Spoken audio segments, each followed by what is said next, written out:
Unang Kronika, Kabanata 9. Ang lahat ng mamamayan ng Israel ay naitala ayon sa kanya-kanyang lipi. Ito'y nakasulat sa kasaysayan ng mga hari ng Israel. Ang mga taga-Huda ay ipinatapon sa Babilonya bilang parusa sa kanilang kasamaan. Ang mga unang bumalik sa kanilang mga lunsod at lupain ay ang mga pari, mga Levita, mga tagapaglingkod sa templo at mga karaniwang mamamayan. May mga angkan sina Huda, Benjamin, Ephraim at Manases na tumira sa Jerusalem. Sa angkan naman ni Perez na anak ni Huda ay si Utay na anak ni Amihud at apo ni Omri. Ang iba pang angkan niya ay sina Imri at Bani. Sa angkan ni Sela, si Asaya ang pinakamatanda at ang mga anak niya. Sa angkan ni Zerah, si Jeuel at ang kanyang mga angkan. Lahat-lahat ay 690 pamilya.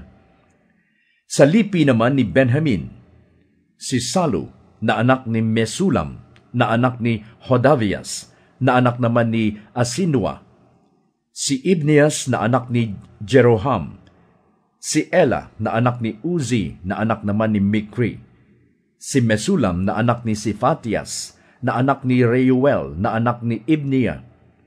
Ang kabuuan ng kanilang mga angkan ay umaabot sa 956. Lahat sila'y pinuno ng kani-kanilang sambahayan. Sa pangkat naman ng mga pari ay kabilang sina Jedaias, Joyarib at Jakin.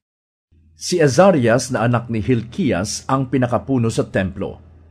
Ang mga ninuno niya ay sina Zadok, Meraiot at Ahitob. Kasama rin si Adaya na anak ni Jeroham at apo ni Pashur na anak ni Malkias. Anak ni Malkias si Masai at apo ni Adiel. Ito'y anak ni Jazera na anak ni Mesulam na anak ni Mesilemit na anak ni Immer. Ang mga ito'y pinuno ng kani-kanilang sambahayan, pawang may kakayahan sa paglilingkod sa templo at ang bilang nila ay umaabot sa 1,760. Ito naman ang listahan ng mga Levita. Sa angkan ni Merari ay si Simaya na anak ni Hasub at apo ni Azrikam na anak naman ni Hashabias. Kabilang din sina Bakbakar, Heres at Galal. Si Matanias ay anak ni Mika na anak ni Zikri na mula sa angkan ni Asaf. Sa angkan ni Jeduthun ay kabilang si Obadias na anak ni Simaya at apo ni Galal, at si Berekias na anak ni Asa at apo ni Elkana. Sa mga nayon ng Netofa sila naninirahan. Ang mga bantay sa pinto ng templo ay sina Salum, Akub, Talmon at Ahiman. Ang pinuno nila ay si Salum. Sila ang bantay sa pintong pasukan ng hari sa gawing silangan ng templo at dating bantay sa kampo ng mga anak ni Levi. Si Salum ay anak ni Korah at apo ni Ebiasaph na anak ni Korah.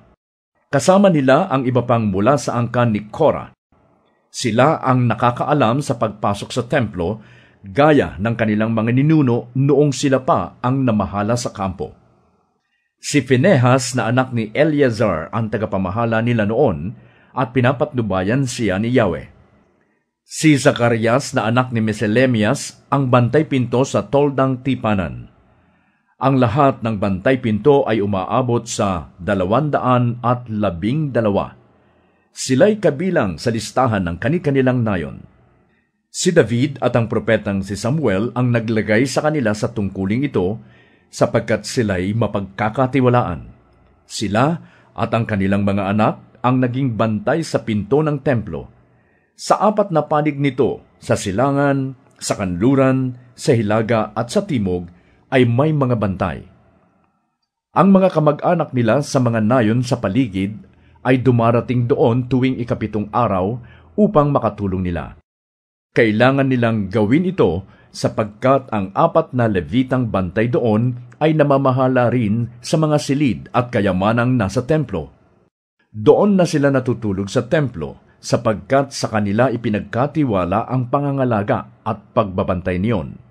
Sila rin ang nagbubukas ng templo tuwing umaga. Ang iba sa kanila ay tagapangalaga ng mga kagamitan sa paglilingkod, sapagkat kailangang bilangin nila iyon tuwing gagamitin at ibabalik sa lalagyan. Ang iba namay nangangalaga ng mga kasangkapan. Ang iba naman ay sa mga kagamitan sa paglilingkod, tulad ng pinong harina, alak, langis, insenso at mga pabango. At ang iba pa ang tagatimpla ng mga pabango. Isa sa mga Levita na mula sa angkan ni Korah, si Matitias na panganay ni Salum, ang tagagawa ng manipis na tinapay. May ilan pang mula sa angkan ni Kohat ang tagaayos naman sa mga tinapay na handog tuwing araw ng pamamahinga. Ito ang mga pinuno ng mga sambahayang Levita na umaawit at doon na rin tumitira sa mga silid sa templo.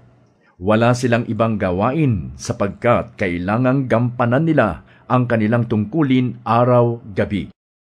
Sila'y mga pinuno ng mga sambahayang Levita ayon sa angkan at sila'y sa Jerusalem naninirahan. Doon din tumitira si Jelhiel, ang nagtatag ng bayan ng Gibeon. Ang asawa niya ay si Maaka. Ang mga anak nila ay sina Abdon, Zur, Kish, Baal, Ner, Nadab, Gedor, Ahio, Zacarias at Miklot. Si Miklot ang ama ni Simeam at ng iba pang kamag-anak nilang nakatira sa tapat ng Jerusalem. Si Ner ang ama ni Kish na ama naman ni Saul. Si Saul ang ama ni na Jonathan, Melkisua, Abinadab at Esbaal. Ang anak ni Jonathan ay si Meribaal na ama naman ni Mika. Ang mga anak ni Mika ay sina Piton, Melek, Tareya at Ahaz. Si Ahaz ang ama ni Jara, at si Jara naman ang ama ni na Alemet, Asmavet at Zimri. Si Zimri ang ama ni Moza, at si Moza naman ang ama ni Binea na ama ni na Refaya, Elasa at Azel. Ang mga anak ni Azel ay sina Azrikam, Bokru, Ismael, Seraya, Obadias at Hanan.